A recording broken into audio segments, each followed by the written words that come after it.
Good morning, class. I am Tushar Gupta, your science educator, and today we are here to start our new chapter, that is chapter number 2 of class 8. And the chapter name is Microorganism. Let's see what are its learning objectives. Its learning objectives are microscope and type of microorganism. So let's start our chapter.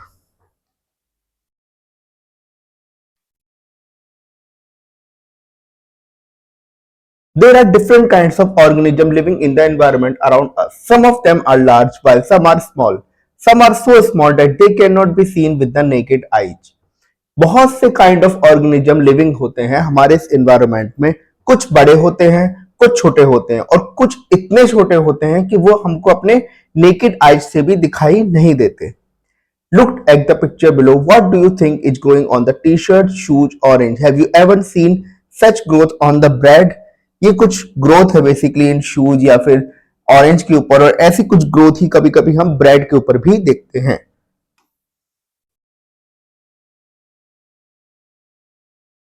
Very tiny organism called fungi are growing on these objects. बहुत ही tiny object, बहुत ही tiny आप कहेंगे organism, जिसको हम बोलते हैं fungi, वो grow कर रहा है इन ऑब्जेक्ट्स के ऊपर। Now, what we notice in these pictures are a large number of fungi living in groups called colonies, and that is the reason they are visible to the naked eye. और हम इस पे notice करेंगे कि एक large number of fungi जो कि एक ग्रुप्स में रहते हैं, और ग्रुप का नाम क्या होता है? कॉलोनीज। वो हमको इजीली विजिबल हो रहा है विद द नेकेड आई क्योंकि लार्ज नंबर है। The organism that are very small and can only be seen through an instrument called microscope are called the micro organism और माइक्रोब्स।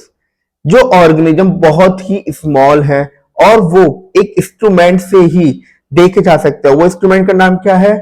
माइक्रोस्कोप। उसको हम बोलते हैं माइक्रो ऑर्गेनिज्म और microbes. They are present all around us, even inside our body and on its surface. वो हमारे चारों तरफ है, आज के टाइम में वो हमारे चारों तरफ है, इवन हमारे बॉडी के अंदर भी हैं और इवन सरफेस पे भी हैं। Micro organism are found in all kinds of place including extremely cold places such as Siberia और Alaska, hot deserts like the Atacama desert, hot water springs, volcanoes and oxygen deficient environment. जो micro organism है वो सब जगह ही, सब places पे ही मिलते हैं, चाहे वो एक्सट्रीमली कोल्ड प्लेसेस हो जैसे कि साइबेरिया और अलास्का, एकदम हॉट डेजर्ट हो एटकामा, हॉट वाटर स्प्रिंग्स हो, वॉल्केनेज हो, या फिर ऑक्सीजन डेफिशिएंट एनवायरनमेंट हो, वहां भी हमको दिखता है। We have studied in previous class that the human intestine and the gut of cows also have microorganisms that play an important role in the digestion of the food. हमने ये पढ़ा है कि जैसे कि ह्यूमन इंटेस्टाइन और जो गट होते हैं काउस के, उसमें भी माइक्रो ऑर्गेनिज्म होते हैं जो कि एक मेरा important role digestion of the food के लिए इंपॉर्टेंट रोल वो अदा करते हैं। Now in this chapter let us learn about the different parts of a compound microscope and then discuss the different types of microorganism। इस chapter में चलिए हम देखते हैं एक different parts of compound microscope और डिस्कस करते हैं different types of microorganism. Activity zone to observe microorganism in a pond water method. Place a cover slip on a drop of pond water taken on a slide. Observe under a microscope. Observation: a variety of microorganisms like amoeba, paramecium, euglena, chlorella, spirogyra can be observed. Freshwater ponds provide a home for a wide variety of aquatic and semi-aquatic plant, insect and animals. Microscope. How does a microscope make things look bigger? कैसे मेरा microscope जो होता है वो छोटी things को बड़ा दिखाता है।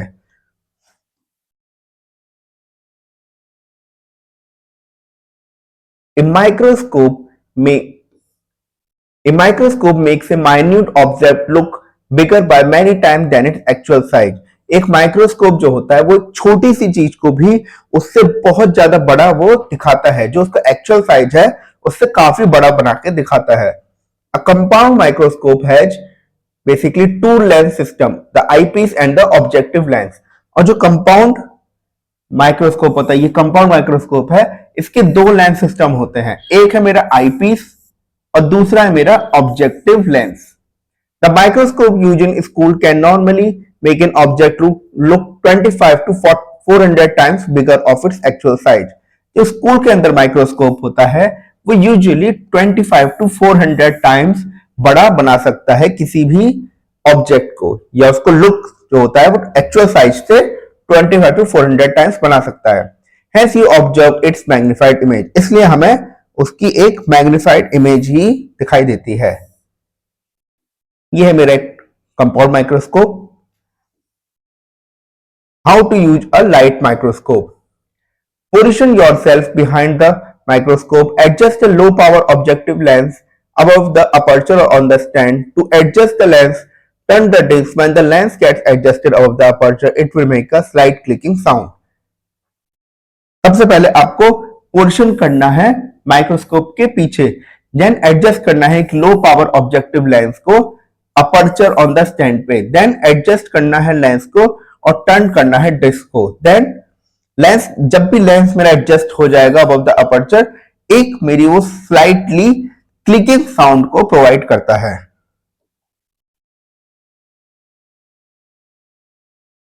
Now look into the eyepiece and adjust the mirror to have a bright field in view. उसके बाद मेरे को क्या करना है, आईपीस के अंदर देखना है और एडजस्ट करना है मिरर को, जिससे कि उसको एक ब्राइट फील्ड इन व्यू मिले। Place the slide on the stand. Adjust the material you want to observe exactly below the lens and secure the slide with the clips. Move the rough adjustment knob anti-clockwise and move the lens slightly upward. Look into the eyepiece and very slowly keep moving the lens downward till the material you want to see is visible. To make the image clear, turn the fine adjustment knob.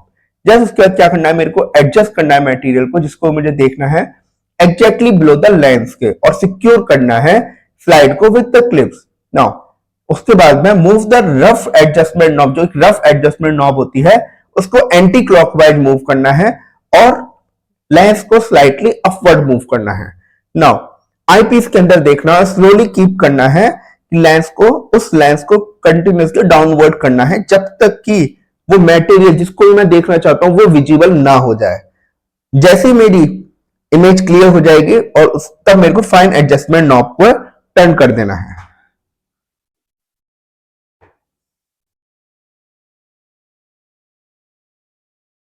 Now, type of microorganism. There are 5 major groups of microorganism. These are as follows. मेरे 5 type of microorganism होते हैं। वो कौन सा होता है, एक हो गया मेरा बैक्टीरिया, सिंगुलर हो गया मेरा bacterium, algae singular alga, fungi singular fungus, protozoa singular protozoan and viruses. These are the 5 major groups of the microorganism. Activity zone. To test that soil contains the microorganism, take some moist soil in a beaker and add some water. Stir the contents slowly. Filter it through a filter paper. You will get fairly clean water. Put 1 drop of this filtered water on a clean glass slide and examine it under a microscope. What do you observe? You will see small organism floating in it. This activity shows that soil contains the microorganism. Now, significance of microorganism on the earth. Microorganisms thrive in almost any kind of environment. They live in air, water, soil, hot spring, snow, saline water, decaying flesh and living bodies of other organisms. जो मेरा micro organism होता है वो almost सब type के environment में thrive कर सकता है, जीवित रह सकता है या सर्वाइव कर सकता है। और वो कहाँ कहाँ रह सकते हैं, air, water, soil, hot spring, snow, saline water, decaying flesh और living bodies of other organism में भी। These extremely small organisms are the very foundation of marine and other aquatic food chain. और यही है जो मेरे एक्सट्रीमली स्मॉल ऑर्गेनिज्म हैं, ये मेरे फाउंडेशन देते हैं मैरीन और अदर एक्वेटिक फूड चेन्स में। Do you remember what a food chain is? A food chain is a community of organism where each member is eaten in turn by another member. Food chain क्या होता है, वो just एक community होती है organism की जहां पे ईच मेंबर जो है वो ईटन होता है अनदर मेंबर से। All marine food chain begins with the microorganism floating on the surface of the ocean. The microorganisms that live on the surface of water are known as the planktons. जितने भी marine food chain है वो कहां से begin करती है? जो micro organism, basically जो माइक्रो ऑर्गेनिज्म, ऐसे माइक्रो ऑर्गेनिज्म जो फ्लोट कर रहे होते हैं सरफेस ऑफ द ओशन के ऊपर, और ऐसे माइक्रो ऑर्गेनिज्म जो सरफेस के ऊपर रह रहे होते हैं उनको मैं बोलता हूं planktons. Okay,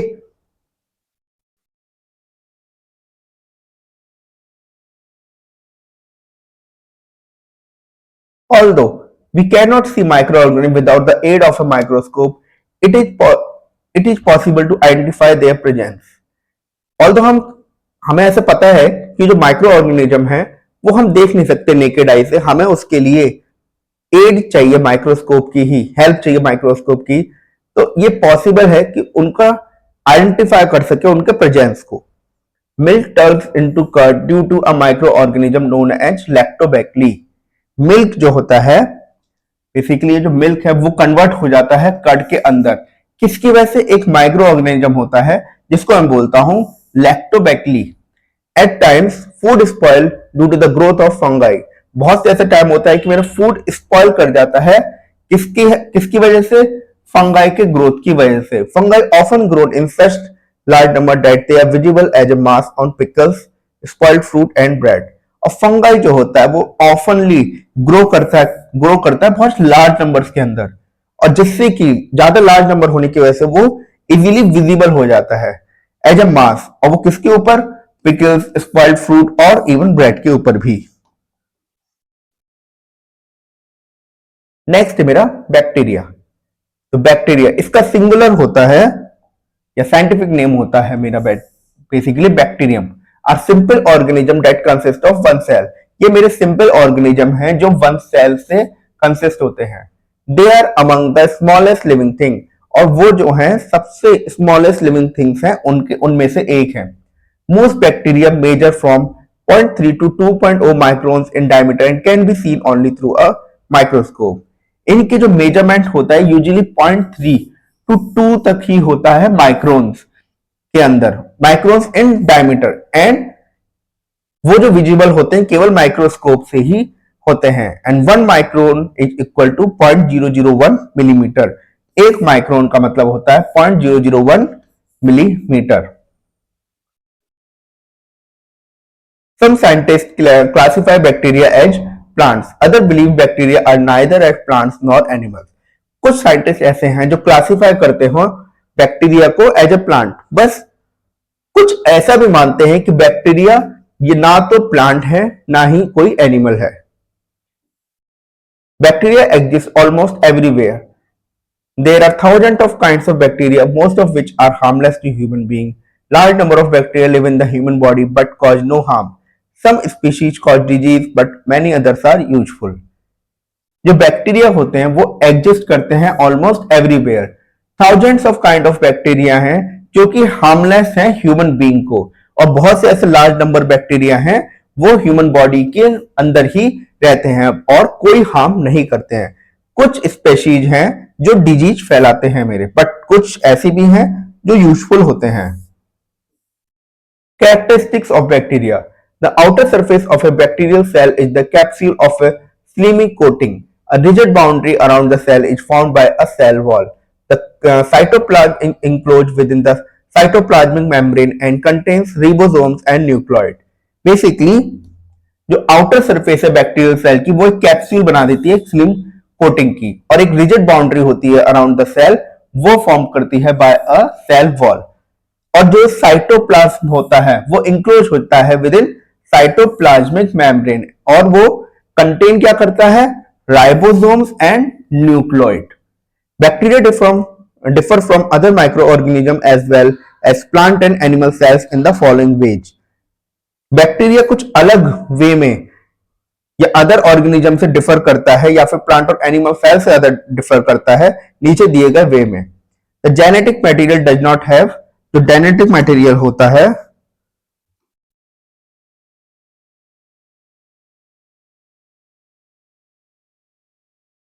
does not have any definite shape, it is known as the nucleoid. जो जेनेटिक मटेरियल होता है उसका कोई डेफिनेट शेप नहीं होता और उसको मैं बोलता हूं न्यूक्लियोइड। ये है बेसिक बैक्टीरियल सेल स्ट्रक्चर जो आप देख सकते हैं। The chemical composition of the bacterial cell wall differs from that in the plant. जो chemical composition होता है bacterial cell wall का वो भी differ करता है plant से. The bacterial cell wall lacks the nucleus, mitochondria, Golgi bodies and endoplasmic reticulum. जो बैक्टीरियल सेल होते हैं, सेल वॉल होता है, वो लैक करता है nucleus, mitochondria, Golgi bodies and endoplasmic reticulum. Next is type of bacteria. Bacteria are generally rod-like, spherical or spiral in shape. They occur singly in clusters or in chain. Usually एक rod-like, spherical और spiral shape में होते हैं और occur करते हैं singly in clusters or in chains. Some bacteria are heterotrophic. They use organic carbon compounds like sugar as food. कुछ bacteria जो होते हैं वो मेरे हेट्रोट्रॉफिक होते हैं और वो यूज करते हैं organic carbon compounds like sugar as food. Some bacteria are autotrophic, that is, they make their own food. कुछ ऐसे भी बैक्टीरिया होते हैं जो मेरे ऑटोट्रॉफिक भी होते हैं, that is, वो अपना खुद से फूड बना सकते हैं. Autotrophic bacteria that use the energy of sunlight and make food through the process of photosynthesis are called photosynthetic bacteria. और ऐसे बैक्टीरिया जो बेसिकली ऑटोट्रॉफिक होते हैं और वो एनर्जी ऑफ सनलाइट लेते हैं और अपना फूड जो फोटोसिंथेसिस के थ्रू बनाते हैं उसको मैं बोलता हूं photosynthetic bacteria. Cyanobacteria are photosynthetic. जो साइनोबैक्टीरिया है वो मेरा फोटोसिंथेटिक है. Besides chlorophyll they contain a pigment called phycocyanin which is responsible for the blue green colour. एक ऐसा पिगमेंट होता है साइकोसाइनिन व्हिच इज रिस्पांसिबल होता है उनके ब्लू ग्रीन कलर के लिए. They live in water and moist soil. और वो वाटर में रहते हैं और या तो मॉइस्ट सॉइल के अंदर.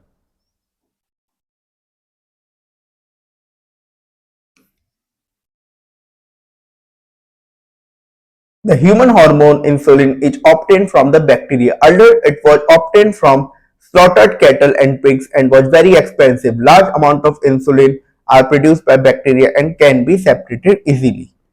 Some other type of bacteria also photosynthesize. They contain pigments called bacteriochlorophylls that enable them to make their own food.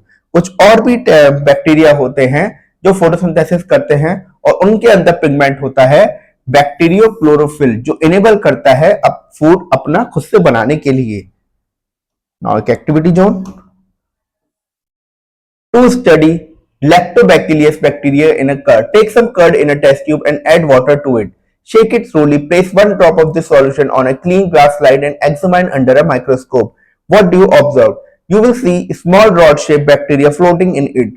Study these bacteria. Draw a neat diagram. This activity shows that curd contains the lactobacillus bacteria. Many bacteria are capable of living in complete darkness and obtain energy from the chemical reactions of inorganic substances. Such bacteria are said to be the chemosynthetic bacteria. कुछ मेरे ऐसे bacteria भी होते हैं जिनको completely darkness चाहिए होती है और उनको एनर्जी कहां से मिलती है? केमिकल रिएक्शंस जो भी इनऑर्गेनिक सब्सटेंस होते हैं उनके अंडर से. और इन बैक्टीरिया को मैं क्या बोलता हूं? Chemosynthetic bacteria. Okay. Next is aerobic and anaerobic bacteria. Aerobic bacteria require oxygen for the respiration. Anaerobic bacteria do not need oxygen. They respire in the absence of oxygen. Basically, aerobic bacteria जो होते हैं उनको oxygen चाहिए होती है respiration करने के लिए और एनएरोबिक बैक्टीरिया को ऑक्सीजन नहीं चाहिए होती है. तो वो रेस्पायर करते हैं ऑक्सीजन के एब्सेंस के बिना. Many kinds of bacteria move actively by means of flagella. बहुत से ऐसे काइंड ऑफ बैक्टीरिया होते हैं जो मूव एक्टिवली होते हैं bye means of flagella. The flagella can not be seen easily under the light microscope. और जो फ्लैगेला होता है वो इवन लाइट माइक्रोस्कोप के अंडर भी नहीं इजीली सीन होता. How do bacteria multiply? Most bacteria multiply asexually by means of a binary fission. In this process, the genetic material first undergo division followed by the division of the cytoplasm. Basically, कुछ ऐसे bacteria होते हैं, mostly होते हैं ऐसे bacteria जो multiply करते हैं by asexually, okay, by means of the binary fission. और इस प्रोसेस के अंदर जेनेटिक मटेरियल जो होता है वो फर्स्ट अंडरगोज करता है division followed by the division of the cytoplasm.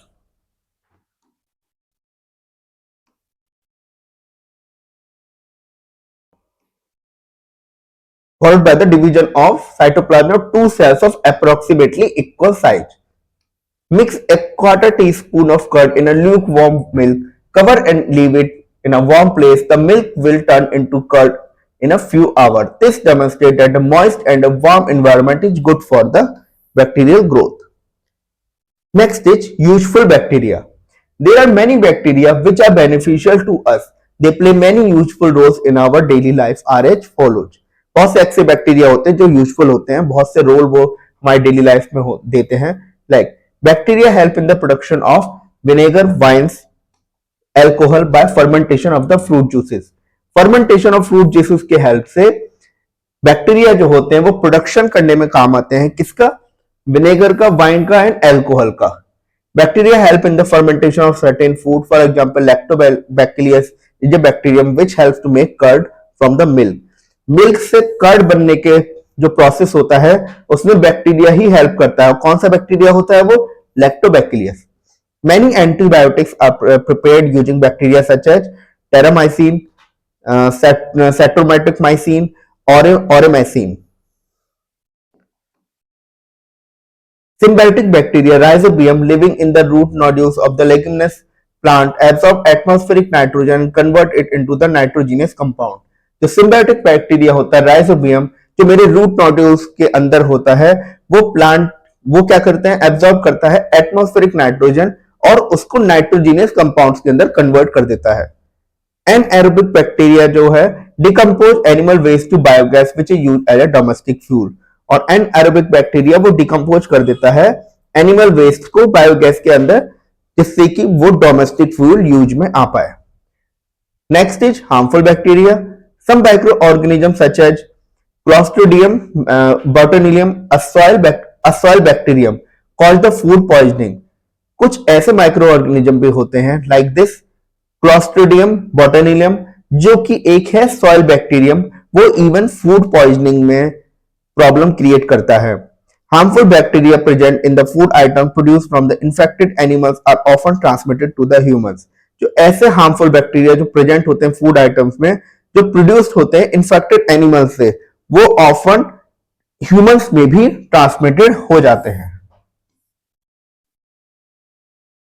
Several communicable diseases such as the dysentery, tuberculosis, TB, pneumonia, and cholera are caused by the bacteria, and certain valuable insects like honeybees and silkworms are at times destroyed by certain types of bacteria. Basically, कुछ मेरे ऐसी communicable disease होती हैं जैसे कि dynasty हो गई, TB हो गई, निमोनिया हो गई या इवन कॉलेरा हो गया, वो सब बैक्टीरिया की ही देन है, बैक्टीरिया से ही होता है. और ऐसी बहुत सारी वैल्यूएबल इंसेक्ट्स हैं लाइक हनी बीज और सिल्कवर्म, वो समटाइम डिस्ट्रॉयड भी हो जाती हैं सर्टेन टाइप्स ऑफ बैक्टीरिया से. Food spoilage. You may have noticed that when cooked food or milk is left in a warm and moist place for a long time, it spoils. The food spoils due to bacterial contamination. Bacteria in the air settles on the food and begins to multiply. Most bacteria cannot grow in dry conditions or if the temperature is very low or very high. That is why dried food items can be stored for months and food items kept in refrigerator remain edible at least for few days. Basically आपने notice किया होगा कि अगर आपने कोई cook किया है food या फिर मिल्क को अगर आपने लेफ्ट रख दिया, उसको खुला हुआ छोड़ के रख दिया आपने एक वार्म और मॉइस्ट प्लेस के अंदर, तो क्या होगा? कुछ टाइम के बाद ना वो स्पॉइल कर जाएगा. जो भी खाना या दूध होगा वो स्पॉइल कर जाएगा. ऐसा क्यों होता है? क्योंकि एक बैक्टीरियल कंटेमिनेशन की वजह से. और बैक्टीरिया जो होता है एयर के अंदर वो सेटल्स होती है फूड के अंदर और begins to continuously begins to multiply. जो मोस्टली बैक्टीरिया होता है वो ग्रो नहीं कर सकता ड्राई कंडीशंस के अंदर, और या फिर टेम्परेचर या तो बहुत ज्यादा लो है या फिर बहुत ज्यादा हाई है. इसीलिए जो भी ड्राइड फूड आइटम्स होते हैं और वो मंथ तक स्टोर कर सकते हैं, या फिर अगर हम फूड आइटम्स को रेफ्रिजरेटर के अंदर रख दें तो भी वो एटलीस्ट हम कुछ दिन तक खाना खा सकते हैं. Fruits and vegetable can be preserved in salt and sugar concentrations in the form of pickles and jam. Fruit and vegetables जो हो सकते हैं वो प्रिजर्व भी कर सकते हैं salt and sugar concentration के in the form of pickles and jam. High sugar and salt concentration inhibit the growth of microorganism. और कोई भी हाई शुगर या फिर सॉल्ट कंसेंट्रेशन होगा वो इनहिबिट कर देगा growth of the micro organism. Now fact file, bacteria have lived on the earth for much longer than human beings. They are such hardy organisms that they can live under extreme conditions. They have been found living in boiling mud pots and extremely cold icy waters. They have been found in the lake of caustic soda and in pools of concentrated sulfuric acid. जो bacteria हैं वो अर्थ पे human being से पहले से काफी पहले से प्रेजेंट हैं, क्योंकि ये एक ऐसे हार्डी ऑर्गेनिज्म होते हैं जो किसी भी एक्सट्रीम कंडीशन के अंदर सरवाइव कर सकते हैं। वो इवन बॉइलिंग मड पॉट्स या फिर एक्सट्रीमली कोल्ड आइसी वाटर्स के अंदर भी पाए गए हैं, या इवन वो कॉस्टिक सोडा और pools of concentrated sulphuric acid के अंदर भी पाए गए हैं। They can survive at depth of several kilometers. They probably can survive in space too. A kind of bacterium was recovered from a camera which stood on the moon for 2 years. This is probably an environment in which bacteria cannot survive. Pasteurization method of preservation. A French scientist named Louis Pasteur, 1822 to 1905, discovered that microorganisms can be destroyed by the technique of preserving food, especially the milk. एक French scientist थे जिनका नाम था Louis Pasteur, उनका basically time था 1822 से 95 के बीच में। उन्होंने डिस्कवर किया कि माइक्रो ऑर्गेनिज्म डिस्ट्रॉयड हो सकता है बाय टेक्निक जिससे कि preserving food specially milk. It involves heating milk to a temperature of between 72 degree Celsius to 75 degree Celsius for a period of 30 seconds before being cooled down immediately. This process kills approximately 99.5% of all the microorganisms in the milk. इस process के अंदर milk को heat किया गया किस temperature के बीच में, 72 degree Celsius to 75 degree Celsius 30 second के लिए। उसके बाद में कूल डाउन कर दिया गया इमीडिएटली, और इस प्रोसेस ने अप्रोक्सीमेटली किल कर दिया 99.5% of the micro organism. Pasteurised milk can be stored for 5 to 6 days in refrigerator, और जो पेस्चर्ड मिल्क होता है वो इवन स्टोर कर सकते हैं रेफ्रिजरेटर में for 5 to 6 days. Pasteurization is also used for preserving other food products such as fruit juices, wine and dairy products. और ये जो पेस्चराइजेशन होता है वो प्रिजर्व कर सकता है अदर फूड प्रोडक्ट्स को भी, जैसे कि fruit juices, wine and other dairy product. Next is unicellular algae. You may have seen the water of a lake or pond that looks green. The water of such water bodies have algae growing in them, some of which are unicellular. Basically आपने कुछ देखा होगा कि water, जो भी lake में water होता है, जो पॉन्ड होता है, वो ग्रीनिश दिखता है। अब वो क्यों दिखता है? बिकॉज वहां पे एल्गाई ग्रोइंग होता है उनके अंदर, और ये जो एल्गाई होता है वो होता है unicellular. To see the growth of a unicellular algae, take some soil in a glass container filled with the tap water. Keep it exposed to sunlight. After a few days, observe the glass surface. You will see the growth of unicellular algae. Algae are extremely widespread. Most live in aquatic habitats, while a few are terrestrial. Unlike bacteria, unicellular algae have a distinct nucleus. They contain chlorophyll and photosynthesis like plants. Basically, जो algae होते हैं वो extremely wide spread होते हैं, और वो usually aquatic habitats में ही देखे जाते हैं, और कुछ ऐसे होते हैं जो टेरेस्ट्रियल में भी होते हैं। बैक्टीरिया के तरह उनमें यूनिसेलुलर एल्गिया जो होता है एक डिस्टिंक्ट न्यूक्लियस होता है, जो कि बैक्टीरिया में नहीं होता है। ओके, और वो कंटेन करते हैं क्लोरोफिल और photosynthesis like the plant. Some unicellular algae are non motile while others are calamandinous and actively motile. They move with the help of flagella. कुछ यूनिसेलुलर एल्गाई होते हैं वो नॉन मोटाइल होते हैं, कुछ ऐसे भी होते हैं लाइक कैलोमोंडनस, और वो एक्टिवली मोटाइल होते हैं और वो मूव करते हैं with the help of the flagella. Unicellular single-celled algae are commonly found as the phytoplanktons. Phytoplanktons are plant-like floating microorganisms. Since they require light to photosynthesis, they live near the surface of the water. When their population increase rapidly in the water, it is called the algae bloom. Basically, जो unicellular या फिर इसको बोलेंगे single cell algae, उनको commonly found होते हैं as phytoplanktons, और phytoplanktons क्या होते हैं? वो मेरे plant like floating micro organism होते हैं और उनको क्या चाहिए होती है? लाइट चाहिए होती है फोटोसिंथेसिस के लिए, इसलिए वो सरफेस ऑफ द वाटर पे रह रहे होते हैं। जब इनकी पॉपुलेशन बहुत ज्यादा बढ़ जाती है और रैपिडली बढ़ती है तो उसको मैं बोलता हूं algal bloom. A large group the golden brown unicellular algae comprise the diatoms. एक लार्ज ग्रुप जो गोल्डन ब्राउन यूनिसेलुलर एल्गाई होते हैं वो कंप्राइज करते हैं diatoms.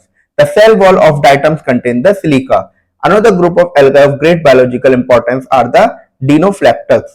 These lived as marine planktons in enormous number. They also live in fresh water. एक large group होता है गोल्डन ब्राउन यूनिसेलुलर एल्गाई का, वो कंप्राइज करते हैं क्या? Diatoms. The cell wall of diatoms contains क्या करता है? Silica. Another group of algae of great biological importance जो है वो है मेरा डाइनोफ्लैक्टिस, और वो कैसे लिव करते हैं? As marine planktons in the बहुत ज्यादा लार्ज नंबर में, और वो फ्रेश वाटर में भी रहता है।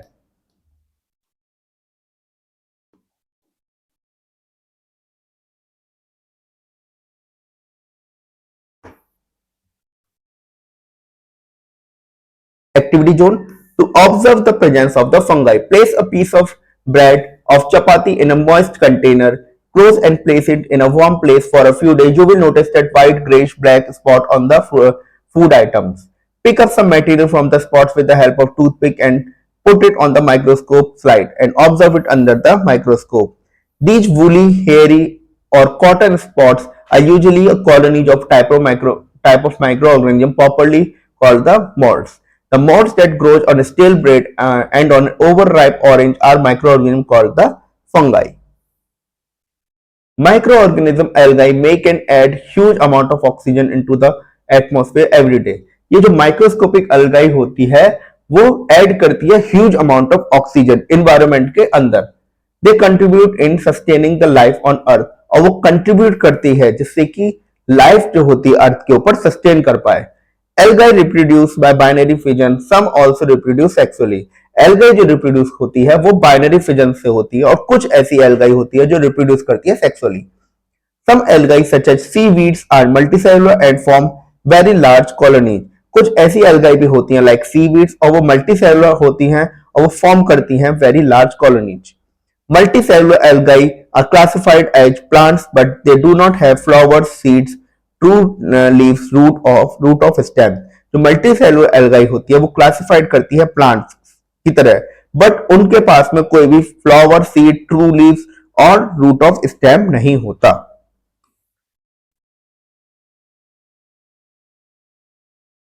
Fungi are a unicellular or multicellular organism. They range in size from the single-celled organism such as the yeast to the multicellular mushroom. The fungal cell has a distinct nucleus. Basically जो fungi होती है वो मेरी unicellular होती है या फिर multicellular होती है, और वो रेंज करती है size of single cell organism such as the yeast to the multicellular mushroom. The fungal cell has a distinct nucleus, और इसके सेल में एक डिस्टिंक्ट न्यूक्लियस प्रेजेंट होता है। The main body of a mould consist of A tubular filament called the hype, and interwoven mass of hype is called a mycelium. The walls of the hype are often made up of chitin.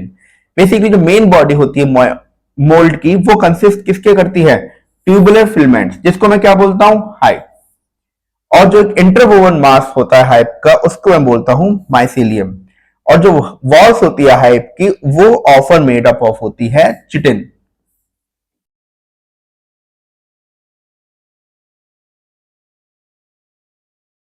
Fungi can grow in the dark too.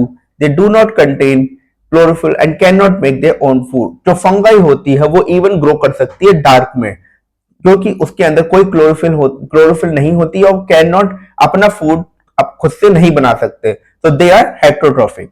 Some live as saprophytes, decomposing dead plants and animal. कुछ ऐसे होते हैं जो मेरे saprophytes की तरह live करते हैं, उनको decomposing dead plants और animal चाहिए होते हैं। Some are parasitic, causing serious damage to their host. कुछ ऐसे होते हैं पैरासिटिक भी होते हैं जो सीरियस डैमेज करते हैं अपने होस्ट पे। Some fungi live in mutually beneficial symbiotic relationship with the rootlets of the plant. कुछ फंगाई ऐसी भी होती है जो म्यूचुअली बेनिफिशियल सिम्बियोटिक रिलेशन में होती है रूटलेट्स ऑफ द प्लांट के साथ में।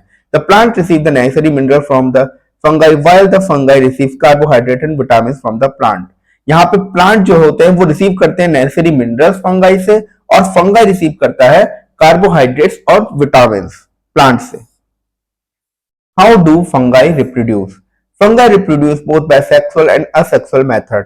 फंगाई जो रिप्रोड्यूस करता है दोनों सेक्सुअल और एसेक्सुअल मेथड से रिप्रोड्यूस करता है।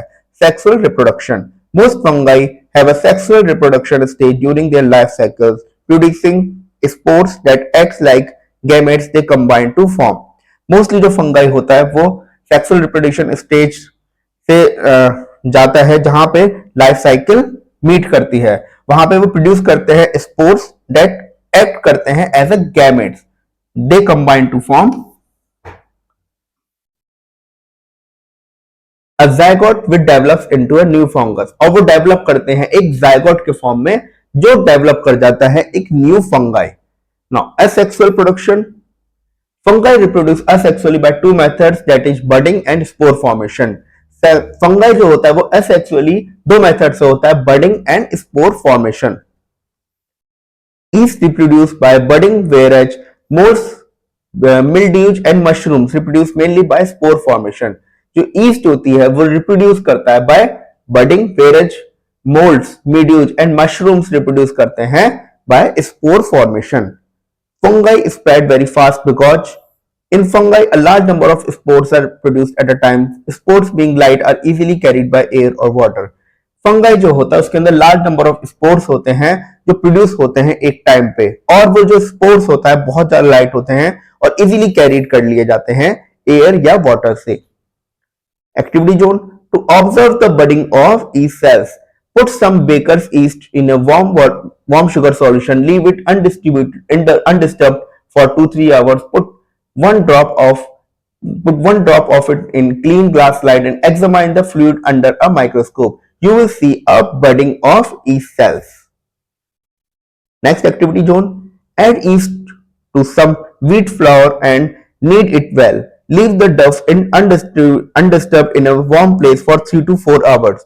Does the dough almost doubles its original size? Using a metal spoon, scoop out some dough and observe, you will able to clearly see bubbles। How are these bubbles formed? Now, uses of the fungi. Yeast, fungi has been used for thousands of years to make the bread। Bread made without yeast is flat, the soft texture of bread is due to the yeast। Yeast is also used in the manufacturing of the wines and beer। Cheese is made with the help of certain fungi। yeast जो होती है जो एक fungi का type है वो thousand of years, आज से नहीं, वो थाउजेंड ऑफ ईयर्स से यूज हो रही है ब्रेड बनाने के लिए। और जो ब्रेड विदाउट ईस्ट होती है वो फ्लैट होती है, जो सॉफ्ट टेक्सचर होता है ब्रेड का वो ये इस ईस्ट से ही आता है। और ईस्ट जो है वाइन्स और बियर को मैन्युफैक्चर करने में भी काम आता है। चीज is made with the help of the certain fungi, जो चीज होता है वो भी मेरी कुछ फंगाई के हेल्प से ही बनती है। In the year 1928, while working in his laboratory, Sir Alexander Fleming (1881 to 1955), a Scottish bacteriologist, observed that a mold, a kind of fungi, Penicillium notatum, killed colonies of Staphylococcus bacteria, a common cause of wound infections. This led to the discovery of the penicillin drug. In 1845 to 46, in Ireland, nearly the entire potato crop was destroyed by the potato blight disease caused by the fungus Phytophthora infection। Thousands of people starved and more than 1 million of immigrated to the Australia। The fungus Penicillium is used to make the penicillin, a drug used to treat a number of the infections। Next is harmful fungi। Okay, certain fungi are harmful to the human being। The major harmful effects of fungi are as follows। कुछ ऐसे fungi हैं जो मेरे harmful हैं human being के लिए। Fungi causes skin disease in human being such as athlete's foots, eczema and ringworm. कुछ ऐसी स्किन डिजीज हैं जो ह्यूमन बीइंग्स में कर देता है एथलेट फूट और ringworm. Fungus causes a disease called aspergillus in poultry. ये एक डिजीज के लिए कॉज है एक एस्परगिलसिस इन पोल्ट्री में। Fungi spoil food by the process of fermentation, fermentation के हेल्प से ये फूड को स्पॉइल भी कर देता है।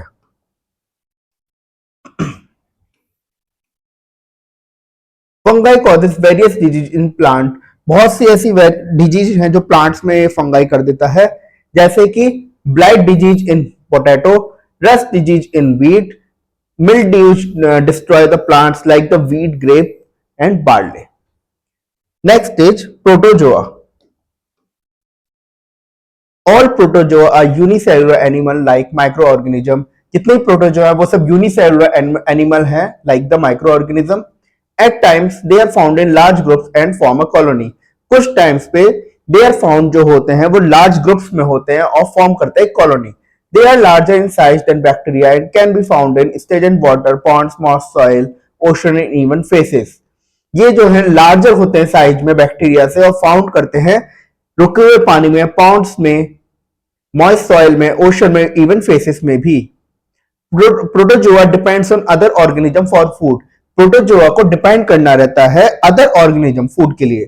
दे take in solid food, organic materials, some feed on other protozoa and bacteria, जो टेक करते हैं सॉलिड फूड, ऑर्गेनिक मटेरियल्स और फीड करते हैं अदर प्रोटोजोआ और बैक्टीरिया पे। सम आर पैरासाइट्स, कुछ पैरासाइट्स हैं। Protozoa need at least some moisture to live. They become inactive in dry condition and cannot survive in temperature higher than 80 degree Celsius. वो inactive हो जाते हैं dry condition में और survive नहीं कर सकते 80 डिग्री टेम्परेचर से हायर सिचुएशन में।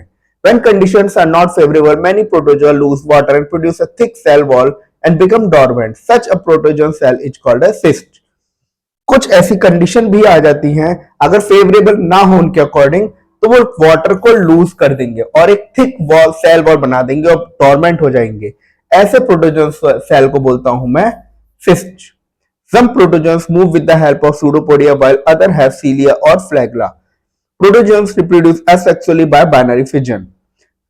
कुछ प्रोटोजोन्स होते हैं वो किसके हेल्प से मूव करते हैं? सूडोपोडिया, while others मूव करते हैं सीलिया या फिर फ्लैगला के हेल्प से, और वो रिप्रोड्यूस करेंगे asexually by the binary fission.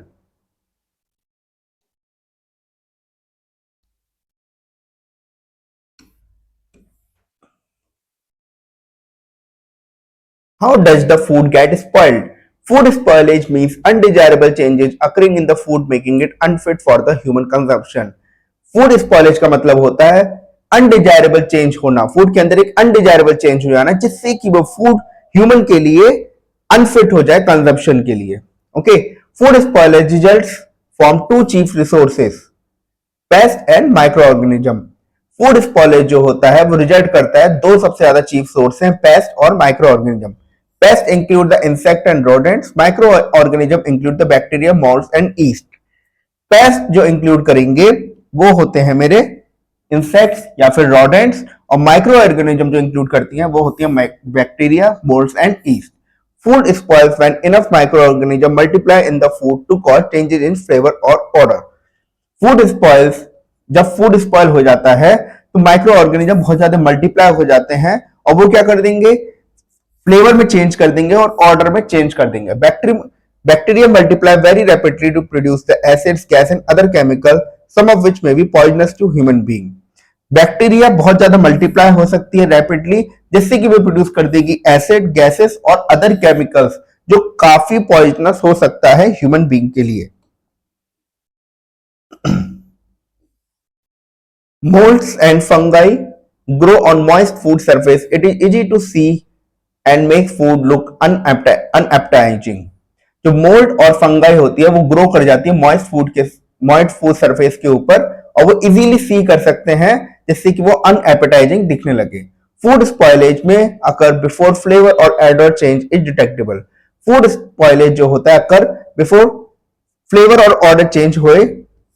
For example, bacteria may not be readily noticeable in food, but these bacteria may cause an extremely dangerous kind of food poisoning.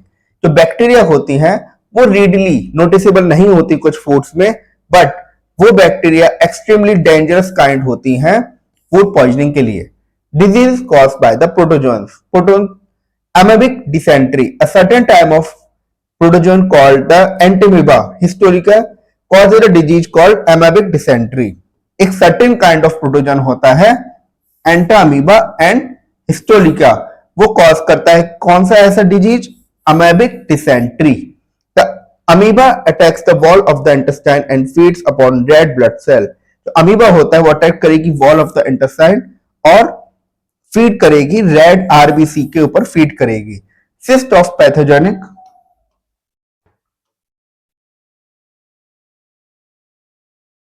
Cysts of the pathogenic protozoans are passed in the feces and may be transmitted by carriers such as flies or when untreated human sewage is used as manure to grow the vegetable and fruits.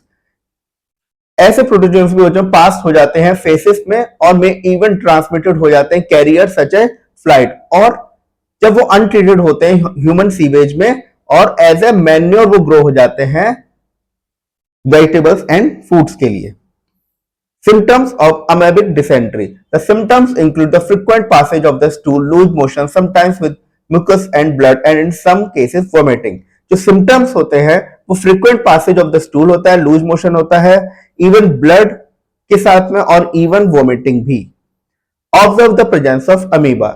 Scrape some slime from the surface of the leaf or stone in a pond with the help of a knife. Place it on a slide with a drop of water. Observe it under a microscope. What do you see? You will see a small organism moving. Try to locate an amoeba and observe its behavior. Next disease is malaria.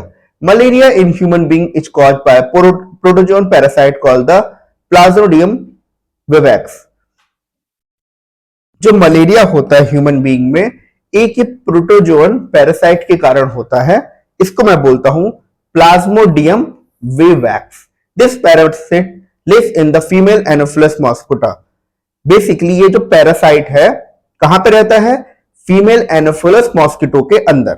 When the female Anopheles mosquito carrying the Plasmodium vivax bites a human being, the parasites are introduced into the blood. जब ये female Anopheles mosquito जिसके अंदर Plasmodium vivax होता है, जैसे ही bite करेगी human being को, वो पैरासाइट इंट्रोड्यूस कर जाएगा ह्यूमन बीइंग के ब्लड में।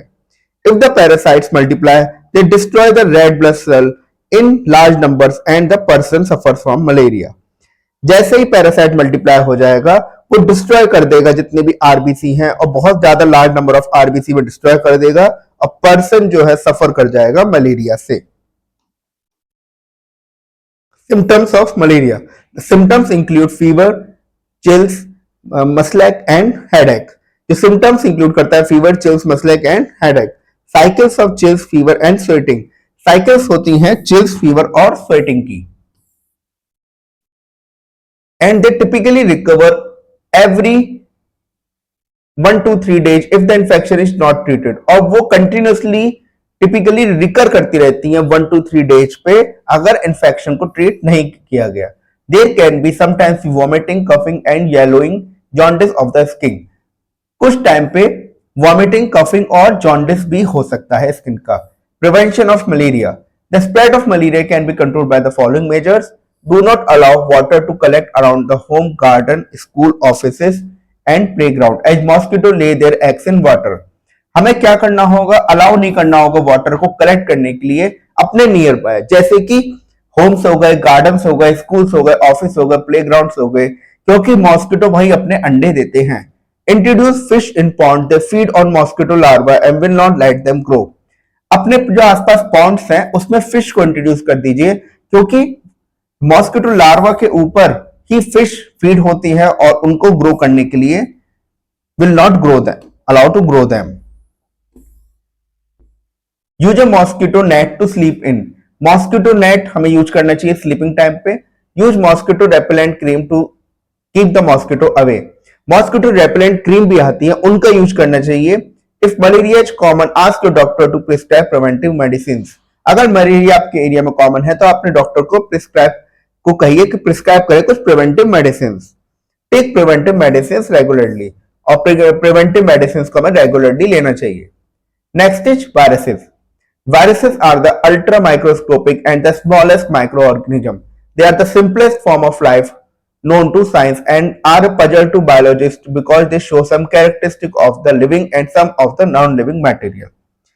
वायरस जो है वो बेसिकली अल्ट्रा माइक्रोस्कोपिक होते हैं और सबसे ज्यादा स्मॉलेस्ट माइक्रो ऑर्गेनिज्म है और they are the simplest form of life, they are having the simplest form of life known to the science. और वो अभी तक भी एक पजल है बायोलॉजिस्ट के लिए, बिकॉज वो सम टाइम तो कैरेक्टरिस्टिक शो करते हैं लिविंग बीइंग का, कभी कैरेक्टरिस्टिक शो करेंगे नॉन लिविंग मैटर का। They grow and multiply only inside living cells of plant and animals. All known viruses are pathogenic